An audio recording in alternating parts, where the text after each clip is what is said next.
નમસ્કાર વિદ્યાર્થીઓ.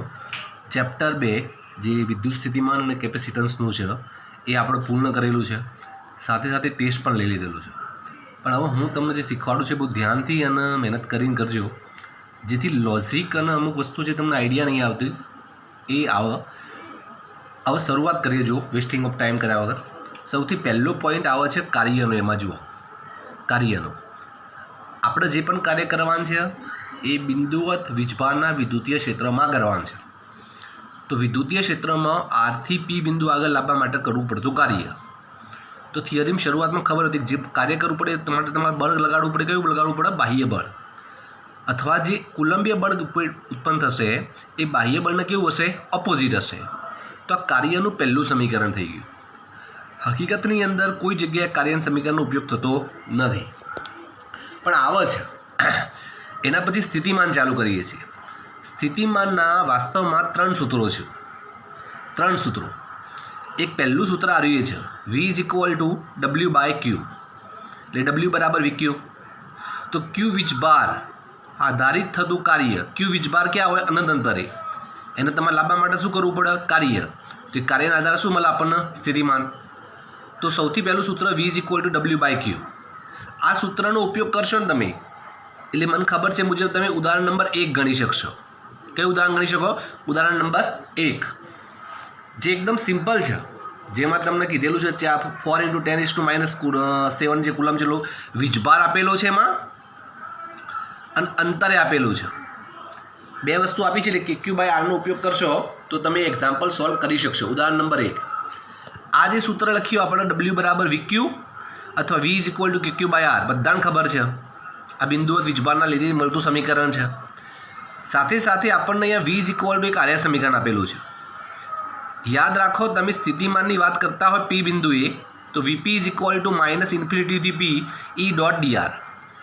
અનંત અંતરેથી વિદ્યુતીય ક્ષેત્રોમાંના P બિંદુ આગળ લાવવા માટે વિદ્યુતીય ક્ષેત્રની વિરુદ્ધ દિશામાં કરવા પડતા કાર્યને તે બિંદુ આગળનું સ્થિતિમાન કહેવાય.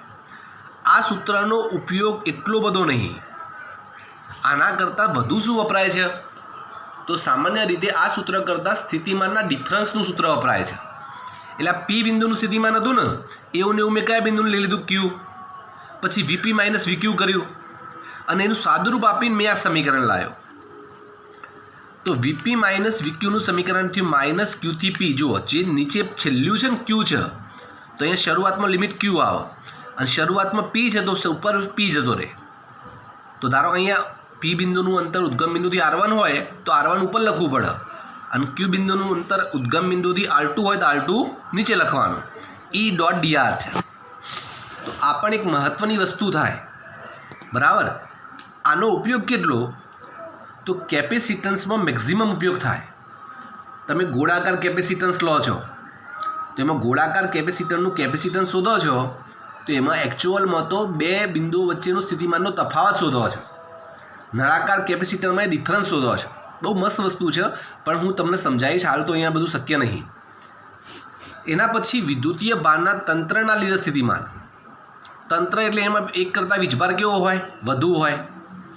જેમાં તમે ઉદાહરણ ગણી શકો છો બીજા નંબરનું. પણ બીજા નંબરનું ઉદાહરણ ગણવા માટે તમને સૌથી સારામાં સારી હિન્ટ આપેલી છે. જો મેં આ સૂત્ર, તમે આનો ઉપયોગ કરશો તો તરત જવાબ આવશે. તમારે એમાં એવું કીધેલું છે ઉદાહરણ નંબર 2માં કે શૂન્ય સ્થિતિમાન ક્યાં મળે? તો શૂન્ય સ્થિતિમાન શોધવું હોય ને તો યાદ રાખવાનું, 2 વિજાતીય વીજભારો હોય તો વિદ્યુતીય સ્થિતિમાન એ અંદર અને એક બહાર એમ 2 બિંદુ આગળ સ્થિતિમાન શૂન્ય મળે.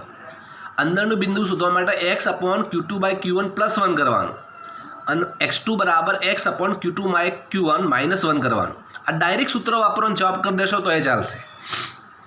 તો આ જે સૂત્ર છે ને એ ઉદાહરણ 2 અને સ્વાધ્યાયનું પહેલું એક્ઝામ્પલ બંનેમાં હેલ્પફુલ થશે. અને બહુ મસ્ત વસ્તુ એ છે, જો તમે પ્રયત્ન કરશો તો. એટલે સારું એ છે. તંત્રના આધારિત એક્ઝામ્પલ ગણવા માટે સ્વાધ્યાયનું બીજો એક્ઝામ્પલ અને 13મું એક્ઝામ્પલ ગણી શકો. તંત્રના આધારિત એક્ઝામ્પલ ગણવા માટે બીજોએ ગણી શકો અને 13મોએ ગણી શકો. હું તમને ઘણું બધું કહું છું આજે, તમે ખાલી પ્રેક્ટિસ કરી જજો. તો બીજું અને 13મું તંત્રના આધારિત છે, જેમાં બે કરતાં વધુ વીજભાર છે. શૂન્ય સ્થિતિમાન એ x1 ને x2. x શું છે? 2 વીજભાર વચ્ચેનું અંતર હશે.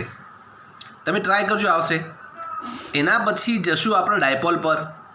ડાયપોલનું સમીકરણ k p cos theta by r square છે. હવે એમાં થીટા બરાબર 0 લઈ લો તો અક્ષ પરનો બિંદુ એટલે કેપી બાય આર સ્ક્વેર થશે, અને થીટા બરાબર પાઈ બાય 2 લઈ લેશો તો વિષુવ રેખા પર થશે સ્થિતિમાન 0. તો આનો ઉપયોગ મેં વધારાના સ્વાધ્યાયમાં 1-2 એક્ઝામ્પલમાં કરેલો છે કે ડાયપોલ એક્સ અક્ષ ઉપર આપેલી હોય તો મને પૂછે વાય અક્ષનું સ્થિતિમાન શું છે, તો મને ખબર પડે કે વાય અક્ષ તો બેઝિકલી એની વિષુવ રેખા થાય, તો એનું સ્થિતિમાન ડાયરેક્ટલી 0 લખી શકાય. સમસ્થિતિમાન પૃષ્ઠ માટે એક સ્વાધ્યાયનો એક્ઝામ્પલ આપેલો છે. સમસ્થિતિમાન પૃષ્ઠની તમને બધાને ખબર છે ને 4 પોઈન્ટ તૈયાર કરવાના છે, સમજીને કરો તો કોઈ ખાસ વસ્તુ નહીં એમાં. પછી વિદ્યુતીય ક્ષેત્ર અને સ્થિતિમાન વચ્ચેનો સંબંધનું એક સૂત્ર છે જેનો આપણે ઉપયોગ બહુ ઓછો કરીએ છીએ અહીંયા. અને છેલ્લે કવચ. કવચનો કોન્સેપ્ટ ક્લિયર નહીં બધાને. કોઈ કહેશે કવચ, કોઈ કહેશે પોલો ગોળો અને કોઈ કહેશે સુવાહક ગોળો. ત્રણેય વસ્તુ એક જ છે ભાઈ. કવચ હોય તો એ વિદ્યુતભાર સપાટી પર જ આવે. જો આ રીતે તમે કવચ લો ને તો એ તમારો વિદ્યુતભાર સપાટી પર જ પ્રેરિત થાય. તમે બેઝિકલી પોલો ગોળો લેશો ને તો એ વિદ્યુતભાર સપાટી પર જ રહેશે, અને સુવાહક ગોળો લેશો ને તો કે નક્કર રહ્યો સુવાહક ગોળો નક્કર હશે તો એ વીજભાર તો સપાટી પર જ પ્રેરિત થશે. વિદ્યુતભાર વિતરણના આધારિત આ ત્રણેય વસ્તુ એક જ છે. માની લો કે તમે કહો સાહેબ આ સુવાહક છે જગ્યાએ અવાહક ગોળો લઈએ, તો જો તમે આ રીતે અવાહક ગોળો લેશો તો વિદ્યુતભાર અહીંયા હશે, આ વિદ્યુતભાર અહીંયા હશે. આ વસ્તુ ક્યાં આવે છે ખબર છે તમને? સ્થિત વિદ્યુતીય શાસ્ત્રનું જે સુવાહકનું વિદ્યુતીય શાસ્ત્ર છે ને એમાં સુવાહક પદાર્થની અંદર વિદ્યુતીય ક્ષેત્ર સપાટી પર જ હોય, અવાહક પદાર્થની અંદર વિદ્યુતભાર સપાટીની અંદર પણ હોઈ શકે છે. તો આ નોર્મલ થોડાક પોઈન્ટ છે જેની આપણે ચર્ચા કરી. નેક્સ્ટ વિડીયો પણ ઇમ્પોર્ટન્ટ છે.